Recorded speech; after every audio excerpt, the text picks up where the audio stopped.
Allí en Éxodo capítulo 3, verso 1, dice, apacentando Moisés las ovejas de Jetro, su suegro, sacerdote de Madián, llevó las ovejas a través del desierto y llegó hasta Horeb, monte de Dios. Y se le apareció el ángel de Jehová en una llama de fuego en medio de una zarza.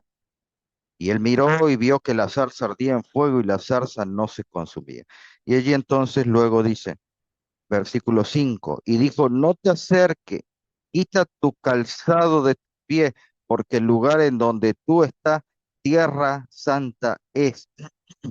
Y dijo, yo soy tu Dios, de tu padre, Dios de Abraham, Dios de Isaac y Dios de Jacob. Entonces Moisés cubrió su rostro porque tuvo miedo de mirar a Dios.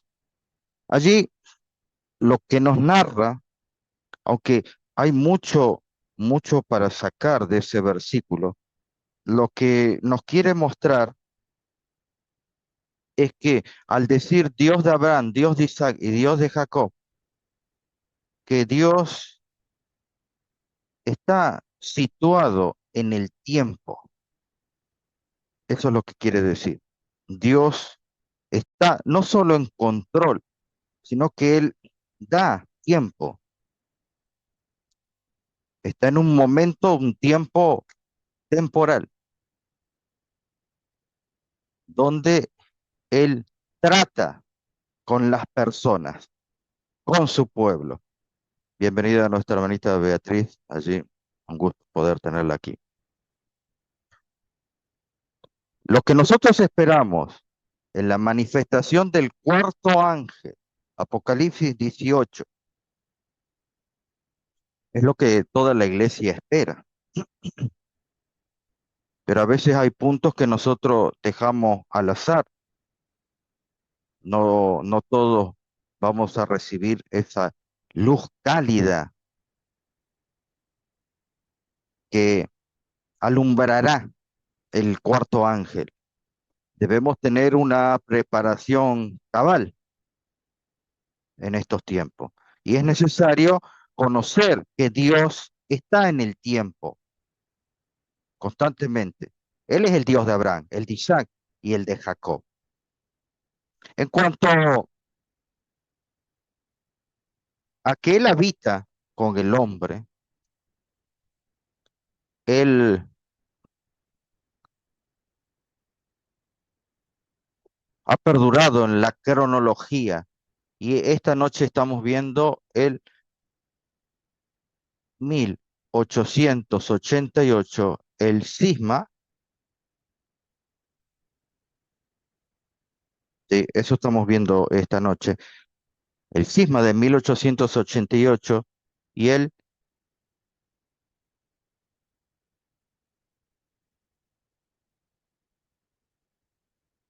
simulacro dominical.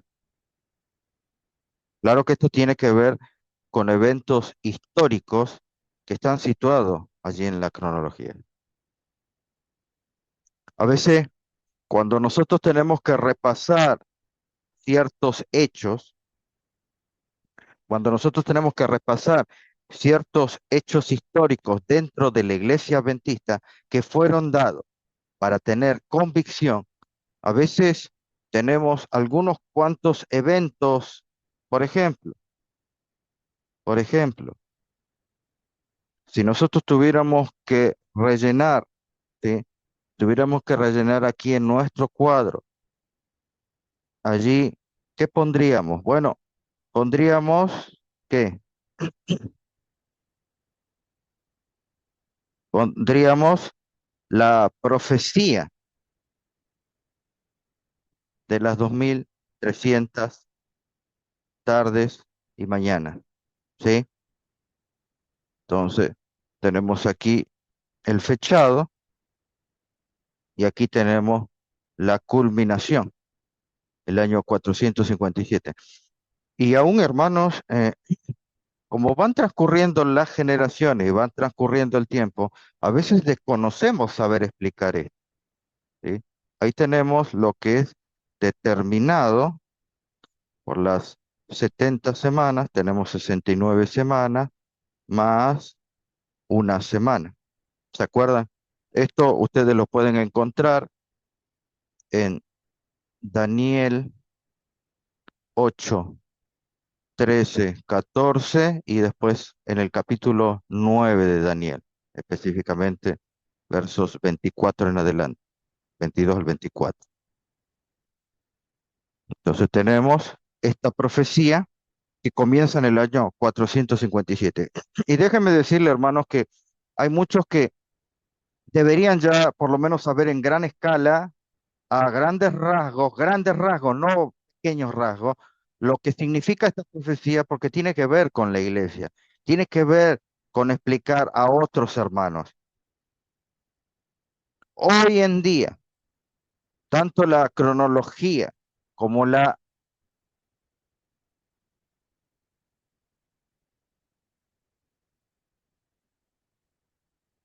historiografía están siendo atacadas. ¿Qué significa esto? Los hermanos allí, yo creo que en su buen ímpetu, pero a veces saltando reglas, es muy fácil quebrar eventos o deshacer eventos históricos y hacer decir lo que yo quiero que diga. Puedo cambiar los años, puedo darle, puedo darle a este año un énfasis que necesariamente no tiene que pasar. Hay años donde podemos hacer énfasis y otros no, donde realmente no sucedieron nada. Hoy en día, porque yo veo y escucho, los hermanos me comparten, a veces veo videos históricos tocando la historiografía, hermano, y la cambian, lo cambian. No solo está un lado del péndulo donde cambian la historia, ¿sí? Cambian, sino que está el otro punto del péndulo donde atacan las fechas que están en la Biblia, como por ejemplo el año 455. Bueno, esto ya no funciona más. El año 457.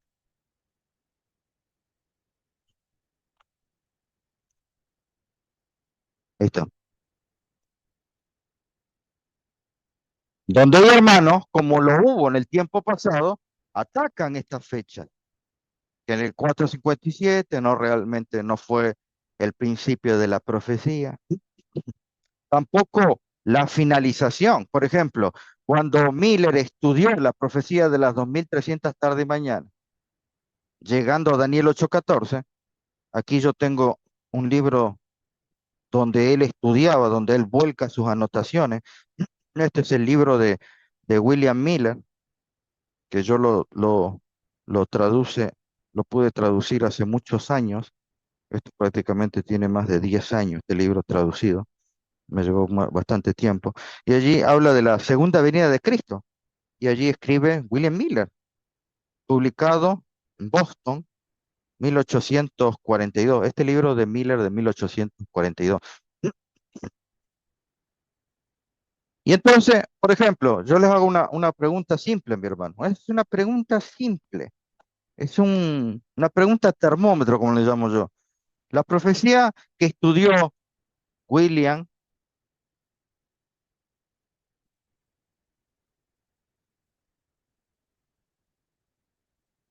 él, él concluyó sus estudios que la profecía comenzaba en el año 457. ¿Y en qué año terminaba?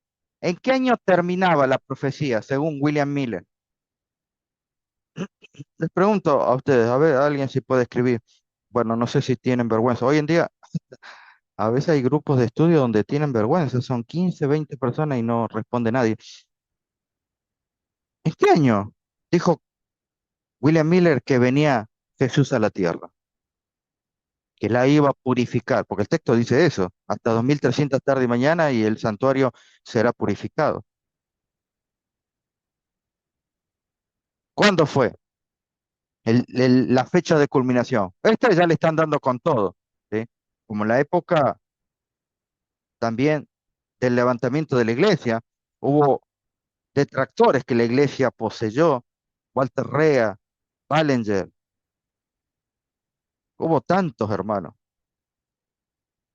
este, que atacaron las fechas y especialmente la profecía de las 2300 tarde y mañana arroja, ¿qué arroja? Arroja la purificación del santuario, una un acto de purificación.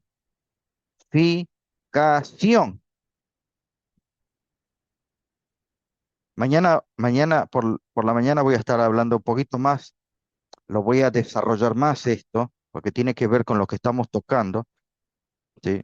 Mañana, Dios mediante, a ver si terminamos el seminario de Daniel 8, ¿sí? Mañana estaríamos terminando desde el versículo 14 en adelante, ya estaríamos terminando. Entonces ahí voy a aclarar algunas cosas. Pero es necesario que sepamos esto, hermano, el acto de la purificación, día de expiación.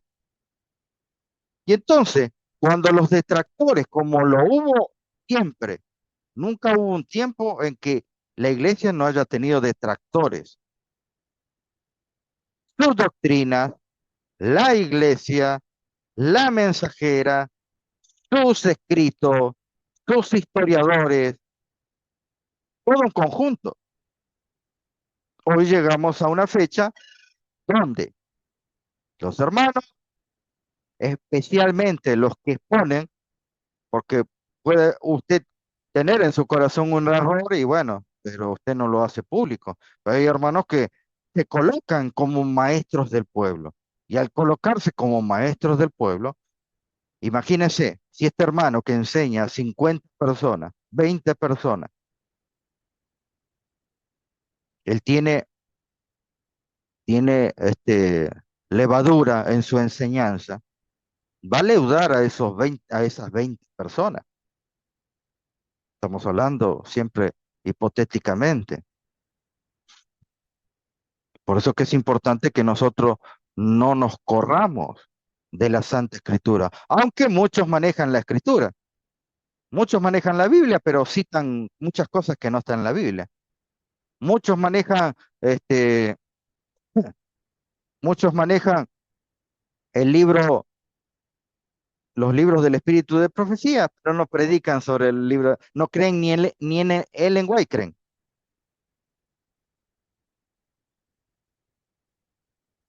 ¿Me comprende? Entonces es importante que yo sepa el comienzo. Y si yo voy a explicar el comienzo, no, porque dice Ellen White, no, explíquemelo con historia y con Biblia, porque no, en todo el mundo no son todos adventistas. Hay de otras iglesias. ¿Cuándo vamos a predicar a los de otra iglesia con la escritura? ¿Me comprende? Otro de los años que podríamos sacar, vamos a borrar esto para que no nos lleve tanto. Me imagino que usted está copiando, por eso que a veces me gusta usar la pizarra porque los hermanos tienen que anotar en las universidades cuando van a estudiar. Tienen que anotar lo que está dictando y si no se le cansó el dedo, le agarró calambre y se perdió cierta información que es buena, ¿sí? Otro tenemos el año 538, un año importante. Vamos a colocar un organigrama, o una cronología y allí vamos a poner las fechas más importantes, ¿sí? Porque si nosotros tendríamos que poner las fechas más importantes hasta llegar hasta el 2025, ¿de qué lo rellenamos, hermano? ¿Cuáles fueron las fechas importantes que tenemos que tener como iglesia? Y hoy he descubierto yo que conociendo los hechos de lo que pasó en nuestra historia, es lo que nos ayuda a tener una experiencia hoy por hoy de la que carecemos ante los errores que se están repitiendo constantemente, porque el padre de la mentira constantemente usa los mismos errores, usa las mismas palabras y usa el mismo espíritu. Así que tenemos allí el año 538. ¿Sí? El año 538 tiene que ver con un segmento de tiempo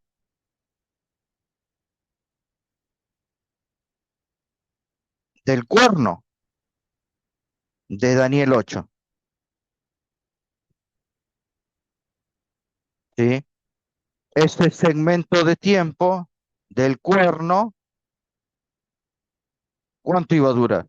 Esa supremacía, ¿cuánto iba a durar? Bueno, la profecía nos habla de cuánto. Tiempo más tiempos más medio tiempo.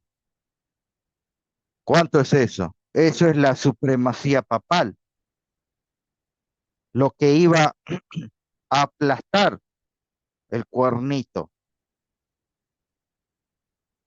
¿sí? Y esto entonces nos hace llegar al año 1798, donde culmina ese primer periodo de tiempo, ese primer supremacía papal, donde el cuernito iba a oprimir desde el año 538. ¿Qué pasó en el 538? Eso debo saberlo, hermano. Eso es importante que yo lo sepa. ¿Qué pasó? El pastor dijo que es importante 538. No, incorrecto, no tiene que hablar así. Yo estudié, o sea, el pastor me da la información, yo la reviso, busco mis hojas, lo anoto, hago mis anotaciones. Hermano, anoten, y más si es profecía, hagan dibujo. No es que usted está estudiando la historia del arca de Noé, no, no es que está estudiando la torre de Babel, no, está estudiando partes proféticas y hay que hacer dibujos para entender, a ver si calcula, si da, suma, resta, a ver si da, ¿sí? No me contestaron la pregunta. William Miller estudió y llegó como principio de la profecía en el año 457. ¿Y en qué año terminaba la profecía?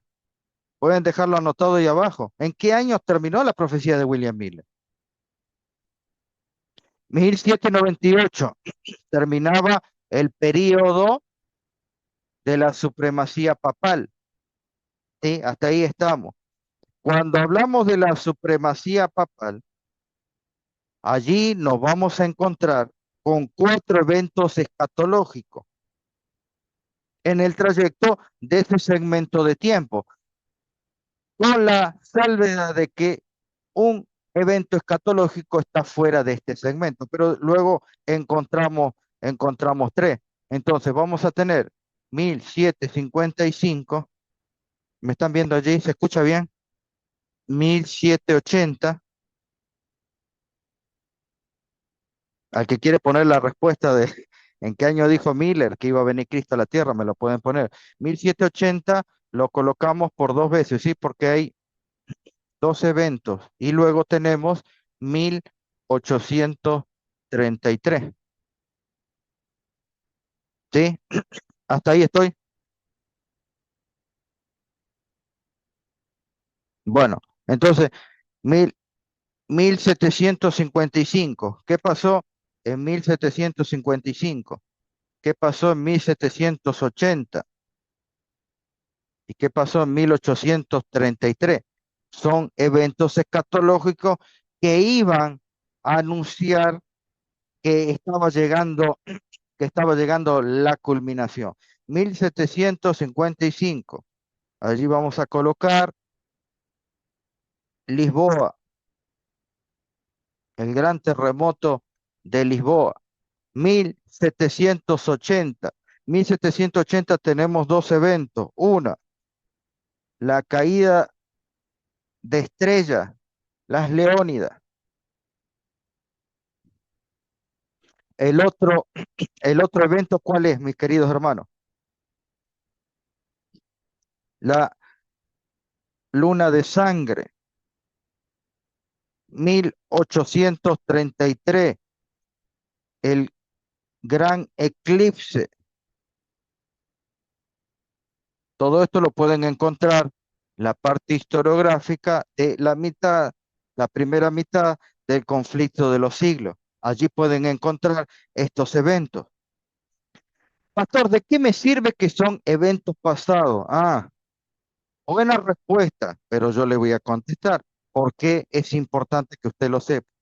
Voy a, yo estoy tocando, como dicen aquí, abuelo de pájaro. No estoy entrando en los temas en sí, ¿sí? Porque cada tema me llevaría, cada tema, cada secuencia de tiempo me llevaría a explicar 2 horas, hasta los eventos escatológicos. Por ejemplo, voy a tomar el terremoto de Lisboa, para que ustedes entiendan lo que sirve estudiar un evento escatológico. El evento de Lisboa voy a tomar. El contexto en que se dio el terremoto de Lisboa. ¿Lo sabe? No, pastor, no lo sé. Eso es lo que deberíamos saber. ¿El contexto cuál fue? Un festival llamado el Día de los Santos. Todas las iglesias estaban llenas. Esto lo pueden revisar en la historia, hermano. No, yo no tengo por qué inventar aquí. Lo pueden revisar en la historia. Tienen libros donde ustedes pueden encontrar, sí, yo les voy a nombrar dos. Hay muchos más. Sí, les voy a nombrar dos bibliografías. Uno ya lo conocen, El conflicto de los siglos. Pastor, ya lo tengo. Bueno, el otro que les recomiendo es El rey que viene, de Epson White. ¿Sí? El rey que viene, de Epson White. Busquen ese libro. Ese libro es escatología pura. Repito, rey que viene, de Epson White. Es escatología pura. Cualquiera de las versiones que ustedes encuentren está perfecto. Sí. Pastor, son dos versiones, no, son 5 versiones del libro El Rey que viene. Cualquiera de ellas le va a servir. Hay con menos capítulos, con uno o dos más capítulos. Cualquiera de ellas te va a pegar un banquete terrible con eso. Y entonces ahí entendemos, según el contexto, que se da la escatología del terremoto de Lisboa. Y entonces vamos a entender nosotros, cuando veamos con nuestros ojos, eventos que se van a dar escatológicamente según el contexto en que estamos viviendo. Por eso que Pablo en la escritura decía, en el momento que se iba a dar la apostasía, ahí es donde tenemos que parar la mirada. Ver, uy, se viene, está todo negro, esas nubes están cargadas de tormenta. Se viene, ¿me comprende? Según los eventos que Jesús ya habló. Porque si nosotros partimos de la profecía, esta profecía le fue dada a Daniel. Y el que habló con Daniel fue Jesús. El mismo Jesús vuelve a nombrarlo a Daniel en San Mateo capítulo 24. Y si usted quiere revisar San Mateo 24, bien hace. Si quiere revisar Lucas 21, bien hace. Si quiere revisar Marcos 13, bien hace. Porque estos eventos, terremoto de Lisboa, 1755, 1780, dos eventos, la caída de estrella, la luna de sangre y 1833, el eclipse, según una cita que yo ya he compartido hace años, que está en inglés, lo grabé, creo que está grabado el tema, no sé, me tengo que fijar. Ellos me pidieron hacer unos comentarios sobre los capítulos de eventos de los últimos días, y allí compartí esa cita, que estos eventos se van a repetir. No, pastor, ¿cómo? Yo le estoy contando lo que yo leí, yo no le estoy diciendo, ¿sabe qué? El pastor Pinto produce pólvora, no, está inventando pólvora, yo no invento, yo comparto lo que yo leo, y si no lo leo, no lo comparto, y si tengo duda, no lo comparto, más públicamente. Estos eventos se van a volver a reiterar. porque el mismo Jesús lo nombró. Cuando Jesús nombró los eventos, también lo nombró a Daniel. Vean ustedes las conexiones, ¿sí? Porque nosotros estamos avanzando en la historia. Toda esta historia es lo que Dios le dijo a Moisés. Jesús le dijo a Moisés en la zarza, Éxodo 3. Yo soy el Dios de Abraham, de Isaac y de Jacob. Es Dios en el tiempo temporal, ¿sí? Luego, tenemos, nadie me dijo, aquí hay hermanos, el que quiera contestar, ¿sí? Todavía quedó la pregunta ahí suelta, no me contestaron. El que quiere, bien. 457 entendió William Miller el estudio del comienzo de la profecía de las 2300 tarde y mañana. ¿En qué fecha terminaba? ¿Qué fecha dijo él que terminaba? ¿Cuándo termina? ¿Cuándo culmina? ¿Sí? Después, otro evento que queremos colocar aquí, 1840. ¿Qué sucedió en 1840? Si yo lo pongo, hermanos, porque es importantísimo. 1840. A ver si alguien puso cuándo acabó la profecía de las 2300 tarde y mañana. Mañana voy a ahondar mucho más, ¿sí? Pues les repito a los que están entrando recién, feliz sábado. Yo mañana estoy terminando esta serie y este seminario de Daniel 8, ¿sí? Desde el 14 hasta finalizar voy a estar mañana terminando con eso y ahí voy a ampliar algunas cositas más sobre esto posiblemente. ¿Qué pasó en 1840? Esto tiene que ver con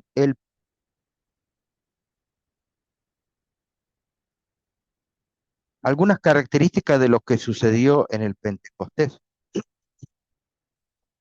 Cuando Jesús le había dicho que esperaran a los discípulos en el aposento alto, ellos debían esperar en oración, limando aspereza y la misión importante era la unidad. Eso es lo que buscaba, que la iglesia que había establecido Cristo pueda estar unida. Los discípulos, cuando principiaron los 10 días de reunión, había lucha. ¿Cuál lucha? Las mismas luchas que hay hoy en día. Poder, posesión, a mí me eligió, a mí me dijo, yo debo manejarlo a ustedes. Son los mismos, las mismas características que se dan hoy en día en las iglesias. Cualquier iglesia. No solamente estoy hablando de las adventistas, de todas las iglesias, hermano. En el Pentecostés se daba que ellos debían esperar el ungimiento del Espíritu Santo sobre estas personas que estaban orando, que no específicamente eran los discípulos, había muchos más. Cuando fue derramado el Espíritu Santo, no tengo mente para diagrama. Ah,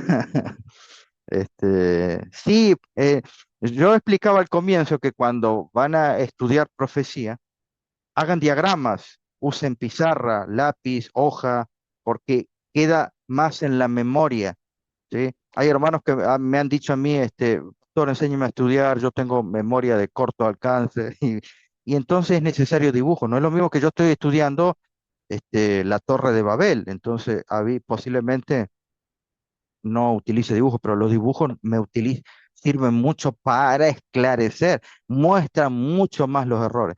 Y entonces, en 1840, la lluvia tardía cae allí en el aposento alto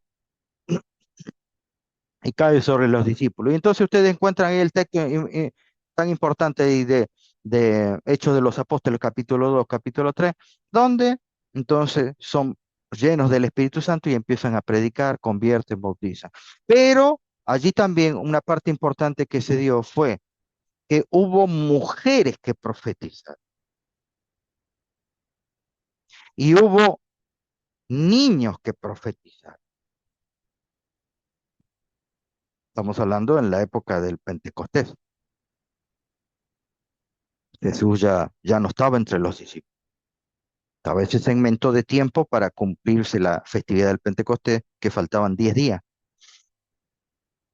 Y entonces había mujeres y había niños que empezaron a profetizar. ¿Qué tiene que ver con eso? Tiene mucho que ver, porque si usted tiene, ¿dónde lo tengo por aquí? Evento de los últimos días, allí narra lo que yo le voy a contar ahora. En la época de la Reforma,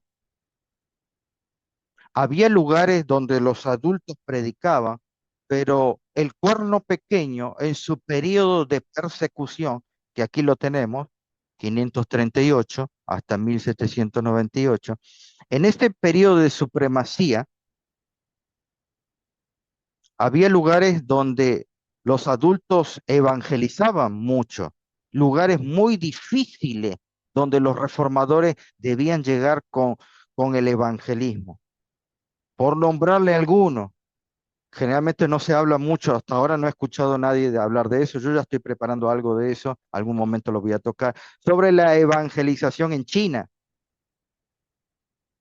¿sí? África, Portugal, Hausen, sí, esa era su época, sí, es verdad.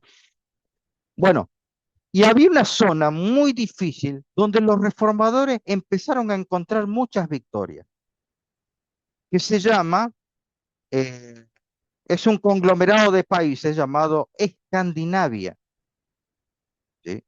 Escandinavia tiene varios países, no es un solo país. Pero la Iglesia Católica colocó leyes.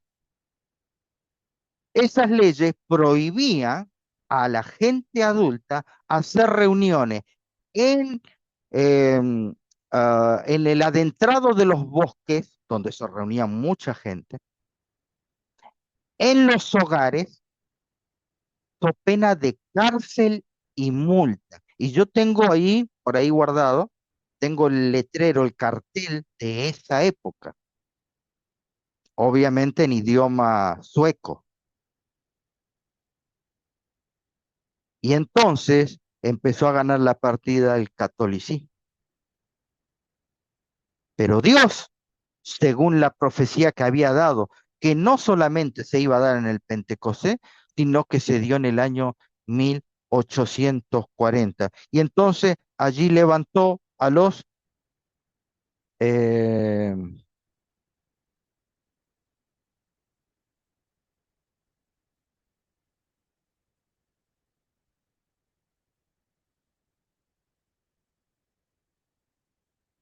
los predicadores de la misericordia. ¿Quiénes eran? ¿Cuántos años tenían? Algunos tenían 5 años, 8 años, 11 años y 14 años. Niños, eso lo pueden leer en el conflicto de los siglos. Entonces fue la manera en que Dios abrió campo ante leyes que oprimían al pueblo de Dios. Después, por otro lado, también, en la época cuando Lutero estudiaba en la Universidad de Wittenberg, allí conoció dos que venían de Escandinavia. Aunque ellos duraron pocos semestres estudiando en la universidad, ese tiempo les bastó para hacerse amigo de Lutero y de Melanchthon, que también era compañero de ellos. Y allí partieron a Escandinavia, donde hicieron la gran Biblia en el idioma vernáculo. Recuerden ustedes que de allí muchos reformadores cayeron en Holanda, donde se levantó el tema de la imprenta. La imprenta fue una luz resplandeciente en medio de Europa. Y recién leímos nosotros, mire lo que nos hace entender la historia. Cuando yo les leía al comienzo, Apocalipsis 18, después, versículo 1, vi de de esto vi a otro ángel descender del cielo con gran poder y la tierra fue alumbrada con su gloria. Utiliza la misma terminología. Esa luz resplandeciente del cuarto ángel se va a dar mucho, en gran manera, por la literatura que salgan de las imprentas. ¿Y dónde dice eso? Dice eso en el libro El Otro Poder y el otro libro que se llama El Ministerio de Publicaciones. Son libros que los hermanos casi no leen. Y allí nos da los principios para allí da los principios para imprimir, para los litógrafos, para los escritores, los correctores, los autores. Ese mensaje del libro de publicaciones es para, sabía Dios que era para las personas que iban a estar hoy en día, donde hoy salen de las imprentas libros que no se deben permitir. ¿Y por qué? Porque la iglesia se ha vuelto tolerante ante grandes vientos de doctrina, cuando los litógrafos debieran parar y no imprimir el error, no compartir el error. Hay hermanos en los grupos de WhatsApp comparten el error, no saben que sus hechos de solamente compartir en WhatsApp o Facebook son anotados en el libro. Yo mañana voy a explicar eso de los libros, para que ustedes sepan que no podemos compartir con personas que comparten el error. Aquí no estamos hablando que ustedes deban dañar o arrojar piedras sobre esos hermanos, pero sí no compartir el error. Y eso tiene que ver con el mensaje del cuarto ángel. Léanlo, hermano. Yo tampoco les voy a mostrar todo, les estoy dando un puntapié para que ustedes revisen.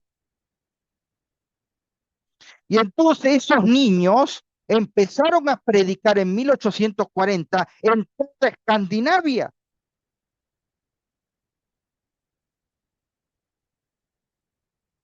Tanto fue la predicación, hermanos, y de qué yo me tomé meses, años estudiando estos hechos de 1840.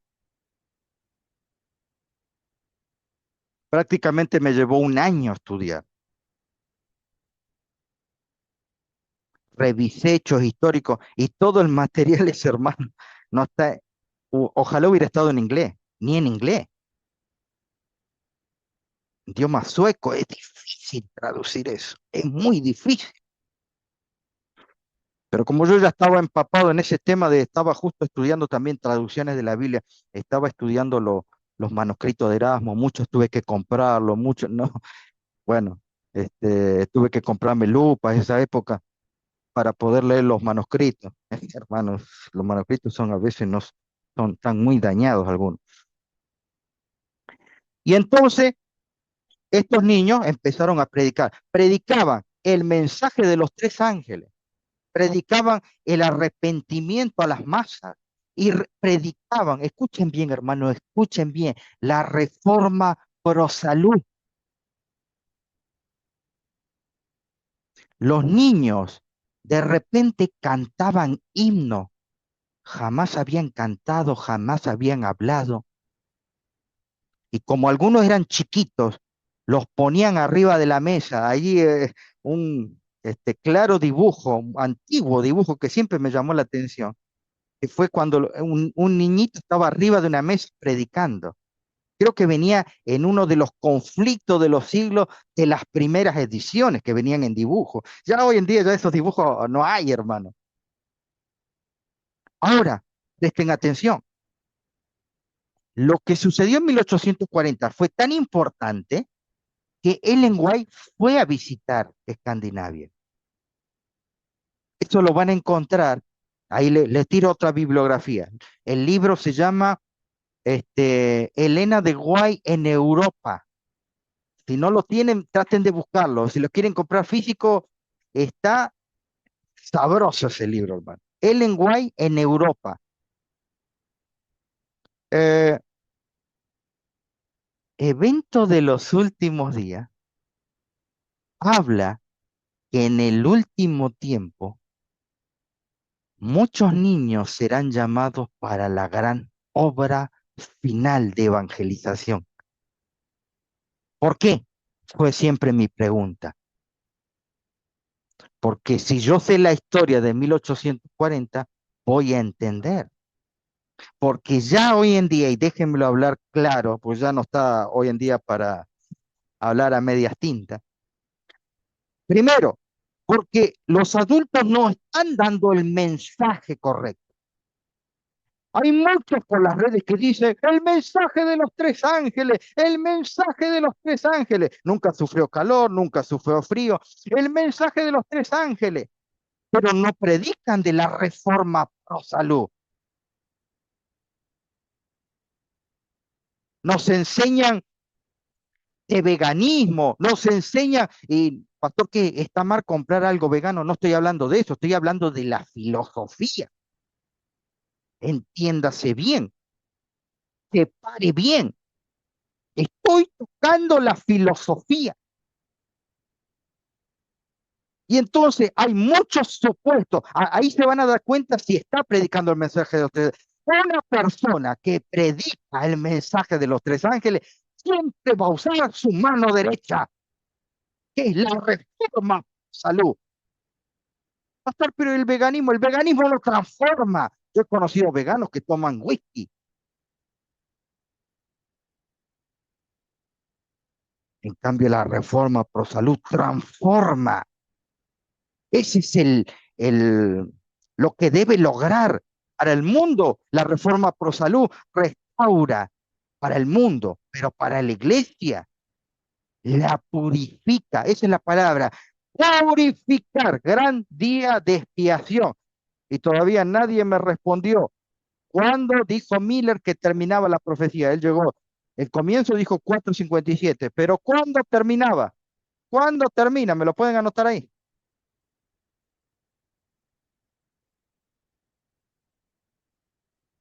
¿Qué niños van a predicar en el último tiempo si sus padres no lo preparan? Hay un descuido total de los niños de la verdad presente. Ese es un punto. ¿Hay niños que están siendo preparados o están esos niños metidos en el TikTok? Yo, hermanos, estoy reproduciendo lo que yo hacía cuando era niño. Ay, tengo un libro ahí que yo siempre contaba que fue salvado del incendio. Yo lo leía y lo leía y lo leía. Con el tiempo me di cuenta que era un libro de Ellen White. Es tan antiguo, no, nunca pude saber. Yo quise conseguir el original, era tan viejo, lo, lo- lo habían sacado del incendio, hermano. Y entonces esto se va a repetir. Van a, niños van a predicar. Y, y evento de los últimos días. Dice que muchos niños serán llevados al descanso. Tiene que ver con la predicación de estos tales niños. Los eventos de 1840 fueron constatados. Allí yo tengo este, un archivo donde yo soy el doctor tanto, digo que estos niños no los manejó nadie y son manejados por un espíritu del más alto. Predicaban esos niños, una niña predicó 2 noches, 6.000 almas se bautizaron y se arrepintieron. Y hablaban de la reforma pro salud. Yo lo tengo allí constatado, hermano. Yo no estoy inventando nada. Hay otro libro que habla de las misiones adventistas. No me acuerdo bien el título ahora, pero es de las misiones, los relatos misioneros adventistas. Allí también van a poder encontrar esa historia, ¿sí? Bueno, 1840. Luego, ¿qué otro año tenemos importante? Obviamente que esto entraría acá, ¿no? Yo lo hice muy pequeño. ¿Qué año sería el otro? 1844. ¿Sí o no? 1844 sería otro evento importante. Eh, Oiga, pastor, en estos días, disculpe que estoy leyendo esto. Feliz sábado ahí la hermanita, ah, bueno, no me acuerdo el nombre, hermanita Nélida, hermanita González, hombre vulgo. Estos días descubrí que Apocalipsis 18:1, que un ángel desciende e ilumina la tierra con su gloria. Esta imagen nos recuerda al ángel de los pastores de Belén. Sí, pero sí, sí, está bien, sí, yo me acuerdo que anunció, eso está correcto. Pero el ángel, mire, el primer ángel, el segundo, el tercero están relatados, a veces lo tengo por aquí, el primero, segundo, tercer ángel están relatados en el libro Primeros Escritos. Un ángel es un movimiento, porque esto está sacado en su contraparte de Daniel 7. Daniel 7 son bestias, pero no es una bestia, es un imperio. Asimismo, el ángel es un movimiento. El mensaje del primer ángel es el movimiento que se dio en la persona de William Miller.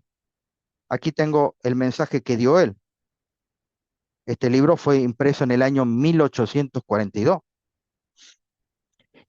Pero el mensaje del primer ángel no fue solamente exclusivista de William Miller, porque si ustedes leen el contexto, la primer parte historiográfica del conflicto de los siglos, ustedes van a encontrar que hubo muchos reformadores que tuvieron que ver, le dieron musculatura al mensaje del primer ángel.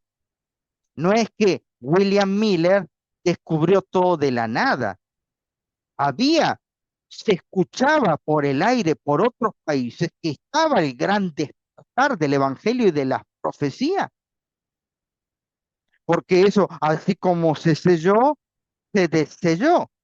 En Daniel ustedes encuentran el librito sellado, en Apocalipsis lo encuentran desellado, y entonces esas profecías empezaron a predicar y empezaron a despertarse antes. ¿Y por qué empezaron a despertarse antes? Porque todo tiene que ver con el control del Dios de Abraham y el Dios de Isaac y el Dios de Jacob. Hasta en el pueblo, hay un tema que yo tengo grabado del mensaje del primer ángel, hasta donde doy nombre con un líder que tiene que ver de la iglesia caraíta, el que tuvo, allí dejó las notas que llevaron al estudio de las profecías. Miren, este hermano que era líder de los caraítas, llevó al calendario caraíta poder darle forma. Fue lo que le llegó a las manos luego a William Miller.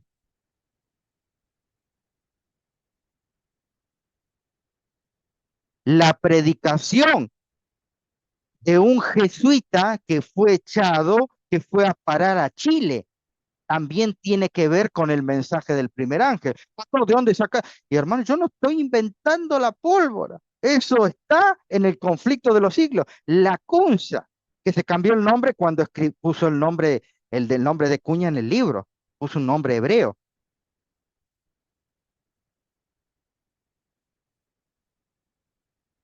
Claro, sí, sí, sí, ahí lo explica entonces, sí. Entonces, pues, sí, están corroborando, sí, bien, bien que corroboren lo que yo digo, porque por ahí Pato Pinto está diciendo cualquier cosa.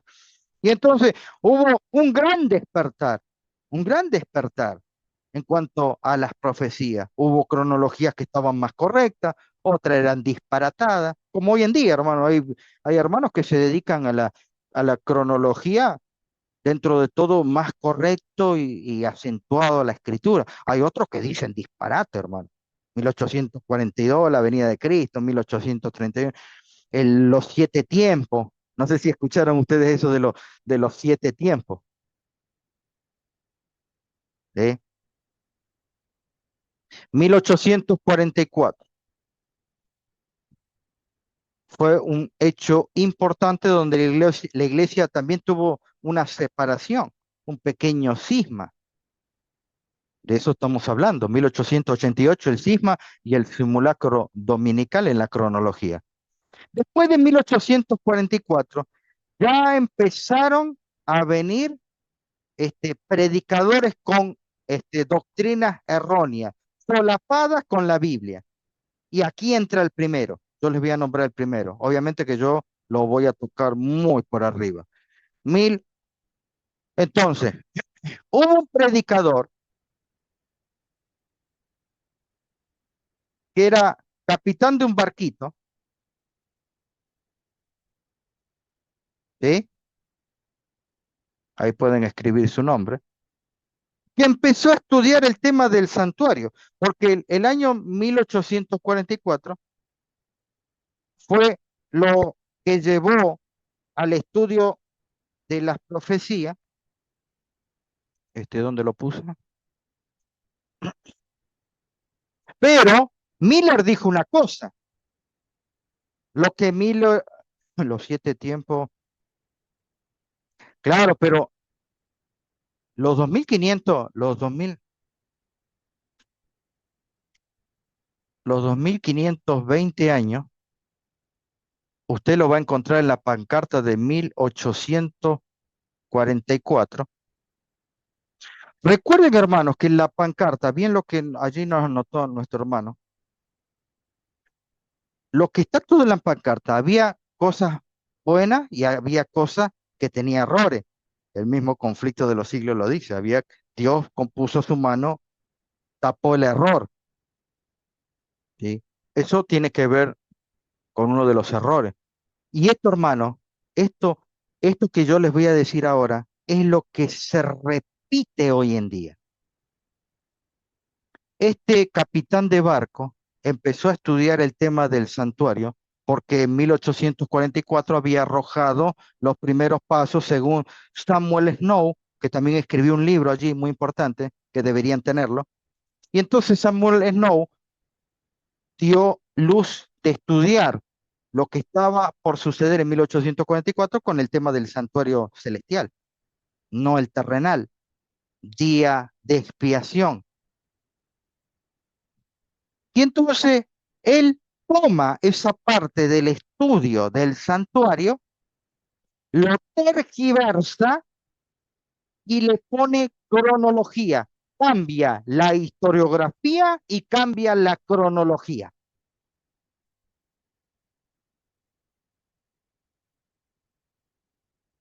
¿Qué hacen hoy en día?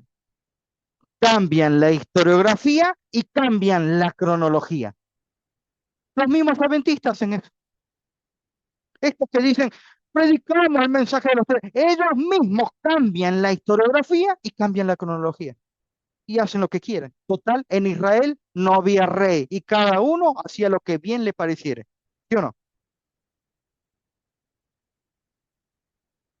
Hoy de las redes enseñan, hermanos. No, no estudie teología. Que lo que le están diciendo, sea bruto y ignorante, y continúe bruto e ignorante. Discúlpeme, Miller, aunque vivía en el campo, no era bruto ni ignorante. ¿O qué es lo que estudiaba él? ¿Qué estudiaba Miller? Numancia. ¿Qué es lo que estudiaba? Estudiaba teología. ¿Qué estudiaba? Pero hay que tener un equilibrio, hermano. ¿Usted quiere predicar el mensaje de los tres ángeles? Hágalo, pero no se olvide de la reforma pro salud, no se olvide de el mensaje a los jóvenes, la verdadera educación. El mensaje es amplio, hermano. Usted no va a tocar una sola arista del mensaje. No entendió. No, es que yo quiero así. ¿Usted quiere ser así? Vuelva a ser alumno, hermano, antes de ser maestro. Que si va a tocar un solo punto.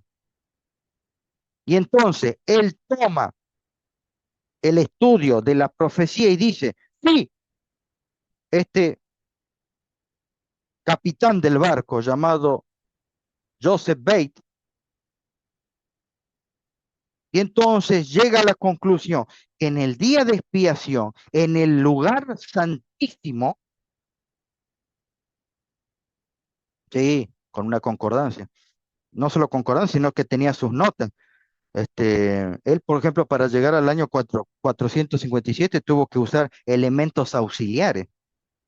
¿Saben? Algunos adventistas hoy en día, yo escucho, hermano, porque tengo dos oídos, despotrican contra los elementos auxiliares. Los elementos auxiliares están permitidos, hermano. Mientras usted tenga la Biblia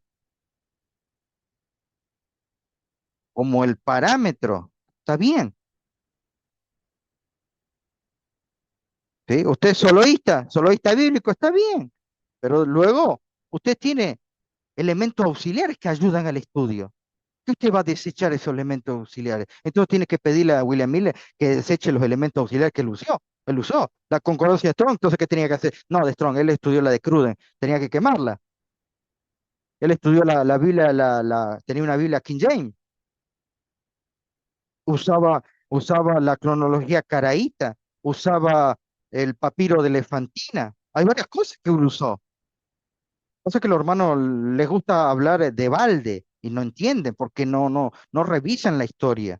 Y entonces Joseph Bey, según el día de expiación, entendió que cuando el sumo sacerdote, el Cohen Gadol, entraba al lugar santísimo, había un momento en que él asperjaba sangre sobre el velo.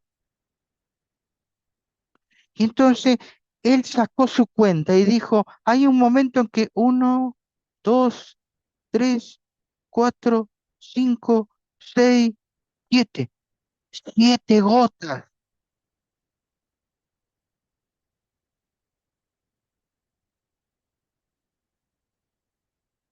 ¿Está estudiando el santuario? Es algo bíblico. ¿Está estudiando las gotas bajadas sobre el velo? Es bíblico. Y entonces dice, hermano, yo sé por qué fue el error de 1844, porque los cómputos fueron malos. Ah, interesante. Joseph Bay. ¿Cuál es entonces el error? Lo que nosotros debemos hacer es 1844, le sumamos los 7 tiempos por cada gota de sangre representa uno y uno, según la Biblia, me permite un día por año. Aquí tengo 7 gotas de sangre, tengo 7 años. Entonces ¿me da qué? ¿Cuánto me da?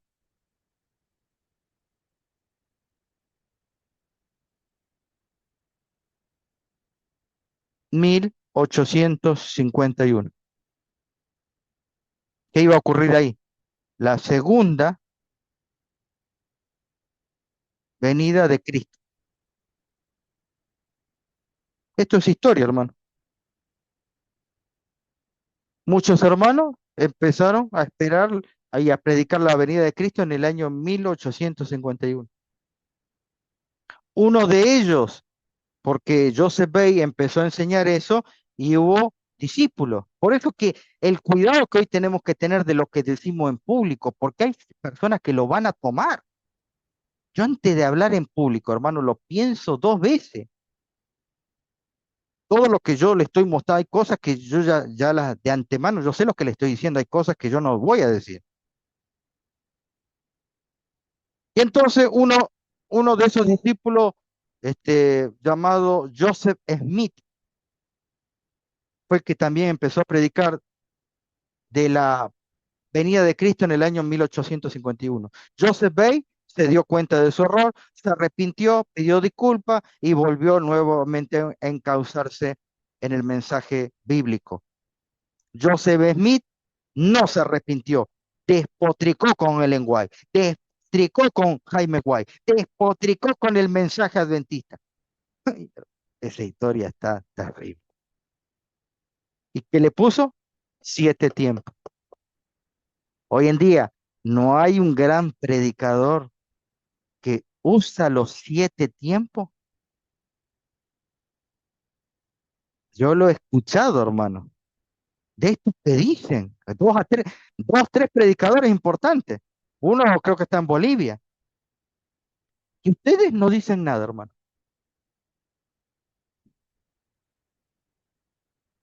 Usa el mismo parámetro que usó Stephen Smith y Joseph Bay. Lo mismo, el parámetro de los 7 tiempos. Y esos 7 tiempos fueron sacados también de los 7 tiempos de la profecía de los 2520 años, cuando la Biblia dice, y el Espíritu decía que la profecía más larga son las 2300 tarde y mañana, Daniel 8:14. ¿Hasta ahí estamos? Hasta ahí llegamos. Voy a borrar y voy a continuar el segundo plano. Esto es lo que deben hacer, hermanos, cuando van a estudiar. Vamos a nuestra segunda parte para terminar. Vamos a la segunda parte.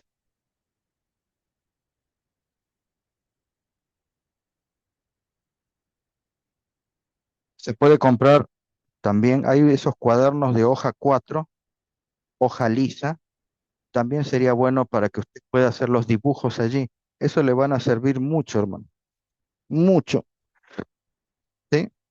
Entonces, vamos a poner aquí nuestra línea de tiempo porque nosotros queremos llegar al 2025. Vamos entonces a la segunda parte. Entonces, a partir del año 1844, a partir del año 1844, 1886, 1888, fueron años importantes porque allí fueron las épocas de las mayores campañas evangelísticas en carpa, que hoy casi se perdió eso, hermano. Yo todavía llegué a vivir ese tiempo, he hecho muchas campañas en carpa, hermano. He tenido que dormir en esas grandes carpas. Cuando ahí estábamos 20 días, un mes en esas campañas de carpa. Ah, hermano, ese sí que es combustible para el alma. Allí no vamos a tener desazón cuando hagamos campañas evangelísticas. No, no hay momentos de carpa, pero campañas personales, evangelismo público y evangelismo personal. Son dos de las cosas que debemos aprender. 1888 casi se conoce mucho por ese congreso en Minneapolis, pero todo eso vino desde el 1886. Había dos pastores que eran jovencitos, estos pastores, ajá, el pastor Jones y el pastor Wagoner, de 30, 35, 34 años, no pasaban de eso. En cambio, los otros de más experiencia eran mucho más grandes. El presidente de la iglesia adventista estaba enfermo, pero en los congresos anteriores estaba bien. Y allí comenzaron los conflictos, hermano. 1886. Los pastores Jones y Wagoner empezaron a estudiar el tema de la justificación. Esto es lo que más se conoce. Y luego de allí vinieron ah, los conflictos bélicos, las palabras incisivas, y todo desembocó en 1888 y en 1889, que fue el otro congreso, al año siguiente. ¿Sí?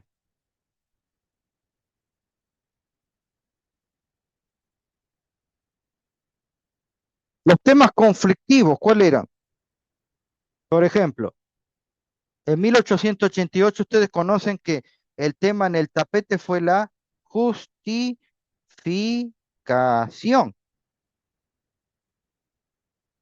Pero ese fue, es un dedo de la mano eso. Yo todo lo escucho. A mí me comparten, a veces yo miro, no miro sermones enteros, pero a veces los miro así, qué es lo que habla. Y todos hablan de la justificación por la fe, de 1888. Pero los grandes problemas en el 88 que acarreaban desde el año 1886 no tenía que ver exactamente solamente con el tema de la justificación por la fe.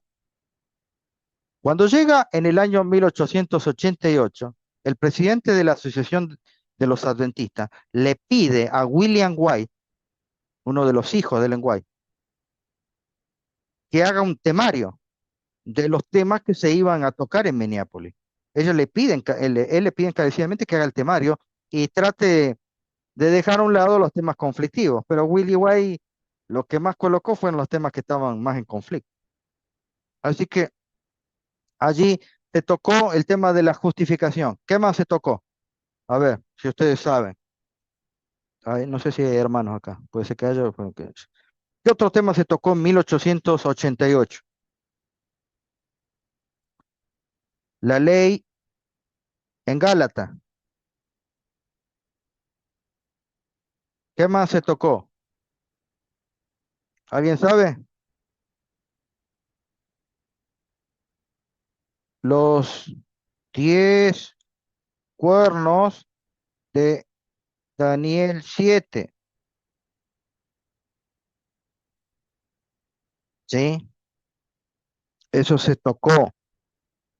¿Qué más se tocó? Se tocó, aunque en pequeña escala, se tocó el tema de la Trinidad.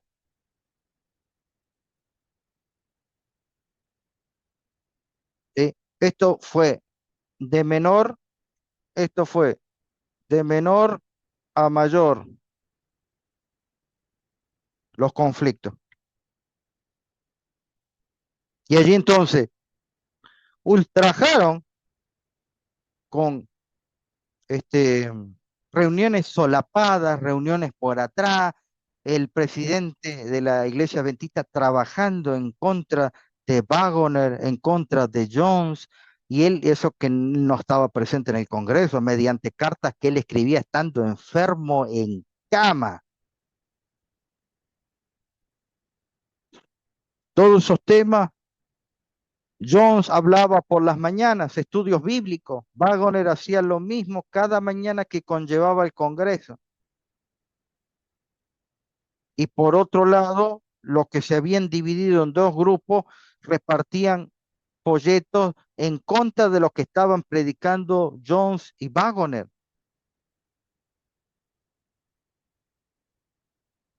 ¿Sí? Fue así que entonces no hubo unidad, hubo palabras ásperas contra Ellen White, palabras ásperas contra John, contra Wagner, también hubo luchas de poder entre Alonso Trevor Jones y el pastor Urias Smith por el tema de los 10 cuernos de Daniel 7. Ahí discutieron, hermano, acaloradamente y sin tapujo. Ya unos años atrás habían discutido Urias Smith y Jaime White, ya habían discutido acaloradamente por las notas que él estaba dejando permear en el libro Pensamientos sobre Daniel y Apocalipsis. Hoy en día ese libro, hermano, el libro lo toman como si fuera infabilidad papal. Es un libro que sirve, pero que no está exento de errores, no es infalible el libro de Uriah Smith. Y la historia lo avala. Si no, ¿de qué creen ustedes que peleaba, discutía caloradamente James Wine con Uriah Smith?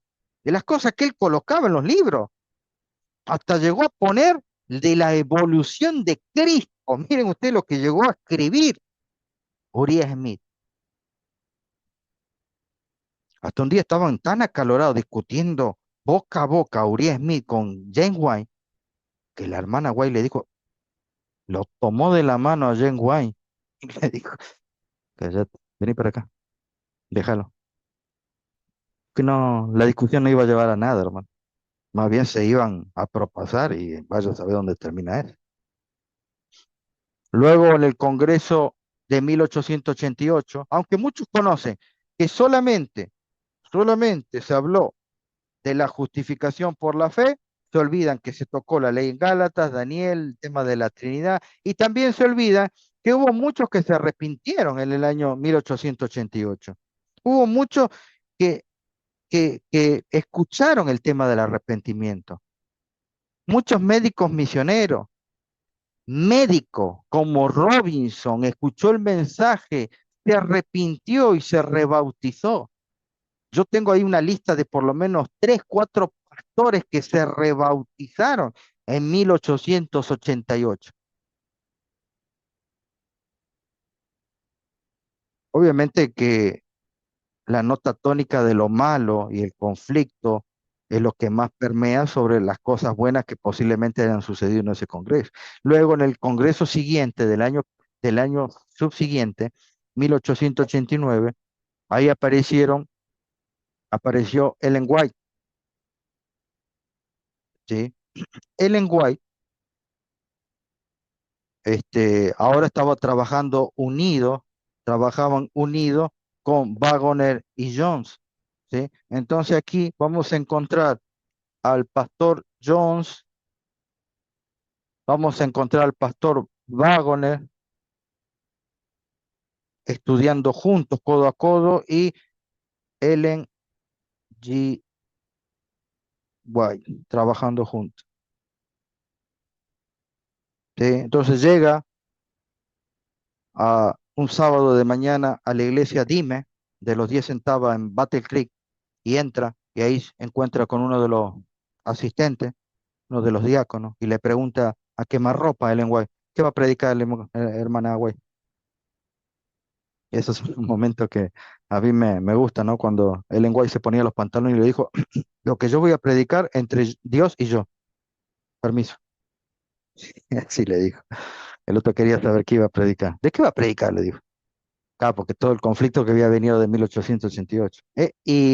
¿Invitaron al pastor Wagner a predicar? No, no lo invitaron. ¿Invitaron al pastor Alonso Trillón? No, no, no, no. Tenemos que pedir tenemos que pedir permiso a Uri Smith. ¿Y cuándo se lo van a pedir? Traten de apurarse y que estos hombres los inviten acá a predicar. Tremendo, hermano. Bueno, como este conflicto se había suscitado, luego lleva el 1891. Perdón, este fue en rojo. ¿Qué pasó en 1891? Como empezaron a trabajar juntos, Dr. Jones, Waggoner y Ellen White, entonces a Ellen White la mandaron a Australia. A Waggoner, ¿saben dónde lo mandaron? A Gran Bretaña o Inglaterra. Y el pastor Jones quedó en los Estados Unidos. Así los separaron, hermano, en el año 1891. Todo esto que yo les digo, luego pueden corroborarlo. 1893,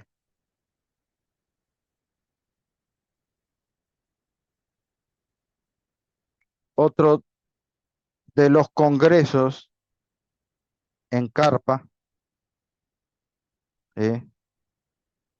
Acá también hubo un congreso en una carpa, acá también un congreso en una carpa y aquí también. En 1844 hubo muchos congresos, más llegando casi a la fecha de lo que venían predicando. 1893 hacen un congreso de la Asociación General. Allí acuden dos pastores importantes, uno llamado Magán, el otro llamado Sutherland, escuchan el mensaje, les interesa y allí estos profesores que trabajaban allí cerca de Battle Creek y luego también trabajaron allí ah, cerca de Walla Walla, esa temática de estudio que presentaron ellos, luego renunciaron allí dando clases en Battle Creek y se llegaron ya más o menos a lo que sería, luego conoceríamos como el estudio que ellos desarrollaron en la Granja Madison.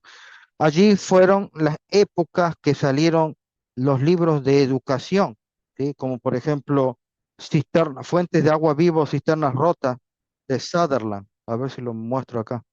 Ahí está. ¿Sí? Ahí está. Fuentes de agua o cisternas rotas de Sutherland. Esto tiene que ver con libros de educación, hermano. ¿Ustedes quieren comprar un libro a un niño? Cómprenle este libro, hermano. Mire, les leo algunos títulos nomás. Dios y la fuente de la sabiduría, la escuela celestial, la escuela edénica, la historia de 15 siglos, la escuela de Abraham, la educación de Israel. ¡Ja! Tremendo libro, hermano. Esto es lo que tenemos que estar estudiando. Por eso nuestras generaciones, como están saliendo hoy en día. Hasta la misma Ellen White tuvo que cambiar sus sermones, ya, y allí fue que luego ya vendrían el deseado de toda la gente, discurso maestro de Jesucristo, el camino a Cristo,